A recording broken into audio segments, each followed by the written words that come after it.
जोहार। आज के झारखंड शिक्षा समाचार में आपका स्वागत है।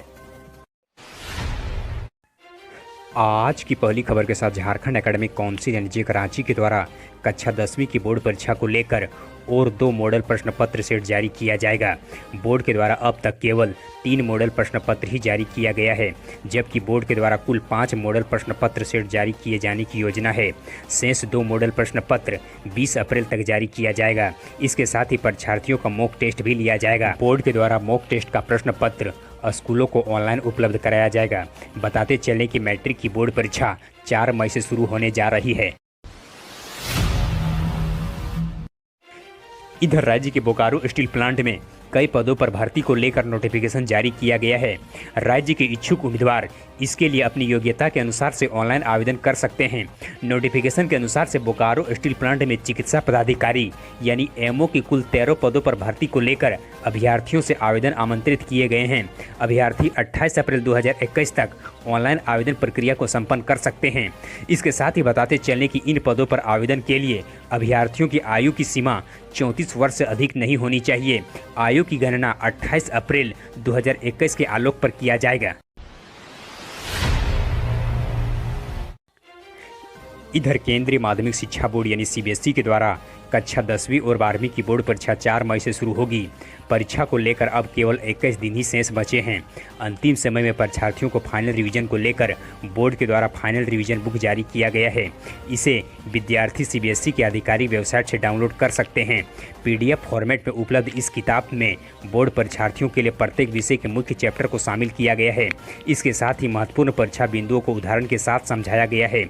इसके अलावा परीक्षा में सबसे अधिक बार पूछे गए सवालों को भी शामिल किया गया है।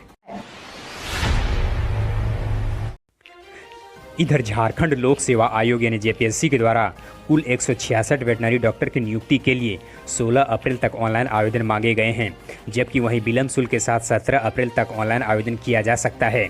आयोग के द्वारा परीक्षा के मद्देनजर अभ्यर्थियों को सुविधा के लिए सिलेबस को भी जारी कर दिया गया है। पहले और दूसरे प्रश्न पत्र में हिंदी और अंग्रेजी के 100 अंकों के प्रश्न पूछे जाएंगे। बताते चलें कि आयोग के द्वारा सभी प्रश्न पत्र के लिए 3-3 घंटे का समय दिया जाएगा। पहले और दूसरे प्रश्न पत्र में कम से कम 30 अंक लाना अनिवार्य होगी। इधर राज्य के हजारीबाग जिले में बीते दिनों कोचिंग संस्थानों के छात्रों के द्वारा हंगामा किए जाने के बाद राज्य के शासन प्रशासन अलर्ट मोड पर आ गई है। सरकार के कोविड गाइडलाइन के अनुपालन के लिए राज्य के सभी जिलों में अफसरों को सख्त हिदायत दी गई है। इससे पहले राज्य में बेतहाशा बढ़ रहे कोरोना संक्रमण पर नियंत्रण पाने के लिए मुख्यमंत्री श्री हेमंत सोरेन ने 30 अप्रैल तक राज्य के सभी स्कूल, कॉलेज और कोचिंग संस्थानों को बंद करने का आदेश जारी किया गया था। राज्य सरकार के उच्च स्तरीय समिति के द्वारा प्रदेश के सभी 24 जिलों में रात्रि कर्फ्यू लागू कर दी गई है।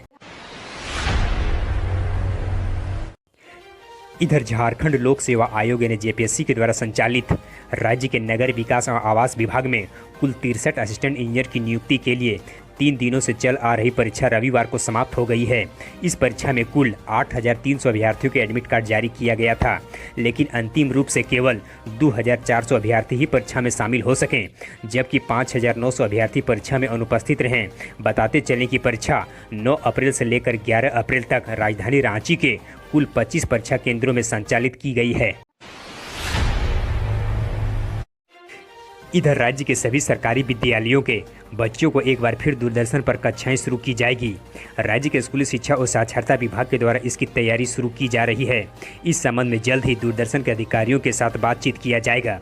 प्रतिदिन 3 घंटे कक्षा का संचालन किया जाएगा। कक्षा का संचालन कक्षा 12वीं तक के विद्यार्थियों के लिए किया जाएगा। पिछले वर्ष भी दूरदर्शन पर सरकारी स्कूल के बच्चों के लिए कक्षा का संचालन किया गया था, जिसमें लगभग 10 लाख बच्चे लाभान्वित हुए थे।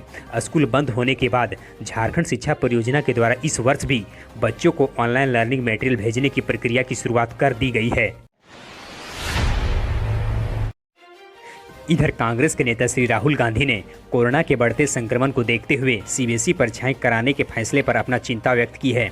उन्होंने रविवार को कहा कि देश भर में बढ़ते कोरोना संक्रमण को देखते हुए सीबीएसई बोर्ड के द्वारा परीक्षाएं 4 मई से कराने के फैसले पर एक बार पुनः विचार होना चाहिए। श्री गांधी ने ट्वीट करते हुए कहा कि कोरोना वायरस के इस भीषण समय में सीबीएसई बोर्ड के द्वारा परीक्षाओं को लेकर फिर से विचार करनी चाहिए। इस पर कोई भी फैसला लेने से पहले एक बार सभी पक्षों से आवश्यक रूप से सलाह लेनी चाहिए। इधर राज्य के अवर प्रादेशिक नियोजनालय के द्वारा राज्य के विद्यार्थियों और युवाओं को कैरियर के विकल्प प्रदान किया जाएगा। राज्य के नियोजनालय को मॉडल कैरियर सेंटर के रूप में विकसित किया जाएगा।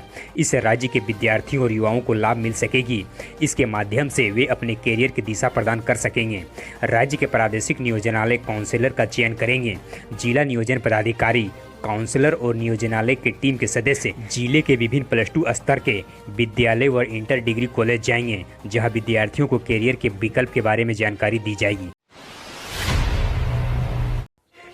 इधर राज्य में मुख्यमंत्री मेधा छात्रवृत्ति योजना के तहत वित्त वर्ष 2020-21 में राज्य के विद्यार्थियों को कुल 85 लाख रुपये का वितरण किया गया। यह योजना राज्य सरकार के द्वारा संचालित की जाती है। पूर्व में इसका नाम निर्धनता सह मेधा छात्रवृत्ति योजना थी, जिसे बाद में बदलकर मुख्यमंत्री मेधा छात्रवृत्ति योजना कर दी गई है। वहीं राज्य सरकार के द्वारा मुख्यमंत्री विशेष छात्रवृत्ति योजना की भी शुरुआत की गई है, जिसके तहत कक्षा 1 से 12वीं तक के वैसे विद्यार्थी जिन्हें छात्रवृत्ति का कोई लाभ नहीं मिलता है, उन्हें छात्रवृत्ति प्रदान की जाएगी। आप अपने निर्देश या सलाह देने के लिए नीचे कमेंट बॉक्स में हमें कमेंट करें। हमारे हौसला अफजाई के लिए इस वीडियो को लाइक करें और अपने मित्रों के साथ अधिक से अधिक शेयर करें। हम फिर मिलते हैं कल के अपडेट्स के साथ। तब तक के लिए धन्यवाद।